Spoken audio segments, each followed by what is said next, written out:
सवाल है, two fair coins are tossed, find the probability distribution of heads.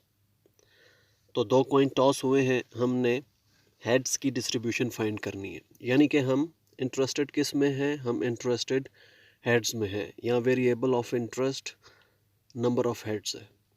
तो इस एक्सपेरिमेंट की सैम्पल स्पेस आपके सामने मैंने लिख दी, एच यानी कि दोनों कॉइन्स पे हेड आ जाए, एच टी यानी कि पहले पे हेड दूसरे पे टेल, टी एच यानी कि पहले पे टेल दूसरे पे हेड, और टी टी पहले पे टेल और दूसरे पे भी टेल। तो ये सैम्पल स्पेस है। इस सैम्पल स्पेस पे अब हमने रैंडम वेरिएबल डिफाइन करना है। रैंडम वेरिएबल क्या है? Number of heads. तो हम तमाम आउटकम्स लिखते हैं और उसमें देख लेते हैं कि हेड्स कितनी दफ़ा आकर कर रहा है, और ये हम फिर न्यूमेरिकल वैल्यूज़ असाइन कर देते हैं।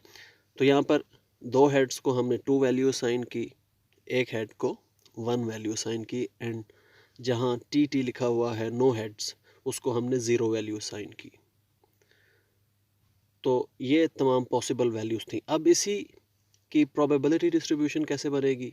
ये प्रोबेबिलिटी डिस्ट्रीब्यूशन को लिखने के 3 तरीके हैं। पहला तरीका टेबुलर फॉर्म है। तो आपके सामने मैंने टेबुलर फॉर्म लिखी हुई है। एक्स की तमाम वैल्यूज़ लिख दी 0 1 2 तरतीब से। 0 कितनी दफ़ा आ रहा है, अकर कर रहा है 1 टाइम्स आउट ऑफ 4 टाइम्स। तो 0 की प्रोबेबिलिटी 1/4 है, 1 की प्रोबेबिलिटी 2/4 है, और 2 की प्रोबेबिलिटी 1/4 है। तो ये हमने प्रोबेबिलिटी की डेफिनेशन यूज़ करते हुए तमाम प्रोबेबिलिटीज़ फाइंड की। डेफिनेशन क्या है? Favourable outcomes over total outcomes. तो आपको वहाँ पर देखें 2 1s नज़र आ रहे हैं, तो 1 की प्रोबेबिलिटी 2/4 है, एंड सो ऑन। इसी को हम एक और वे से भी रिप्रेजेंट कर सकते हैं। ये है मैथमेटिकल इक्वेशन। इसी सवाल की मैंने मैथमेटिकल इक्वेशन आपके सामने लिख दी कि इस इक्वेशन में अगर आप 0 1 2 पुट करें तो आप वही प्रोबेबिलिटीज़ निकाल लेंगे जो ऊपर आपको पी ऑफ एक्स का कॉलम नज़र आ रहा है। अब इस इक्वेशन को समझने के लिए, इस तक पहुंचने के लिए मैंने पहले भी वीडियोस बाइनोमियल डिस्ट्रीब्यूशन पे बना रखी हैं। एक वीडियो मेरी प्रीवियस चैप्टर में मौजूद है, और चूंकि बाइनोमियल डिस्ट्रीब्यूशन का चैप्टर इस चैप्टर के बाद हम पढ़ेंगे, तो मैं मज़ीद वीडियोस भी बनाऊंगा कि कैसे आप ये तय कर सकते हैं कि एक सवाल बाइनोमियल डिस्ट्रीब्यूशन का सवाल है या नहीं।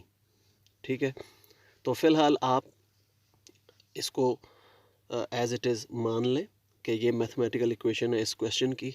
इस पे मज़ीद वीडियोस भी आएंगी कि ये इक्वेशन कैसे बनाई जाती है। तीसरा तरीका डिस्क्रीट प्रोबेबिलिटी डिस्ट्रीब्यूशन को पेश करने का है, वो है ग्राफिकल रिप्रेजेंटेशन। कि ये जो ऊपर टेबुलर फॉर्म लिखी हुई है, इसी को ग्राफ की शक्ल में भी हम पेश कर सकते हैं। तो ये आपके सामने एक ग्राफ बना हुआ है जिसमें एक्स एक्सिस पे हमने रैंडम वेरिएबल की वैल्यूज़ ली हैं, और वाई एक्सिस पे हमने प्रोबेबिलिटीज़ ली हैं।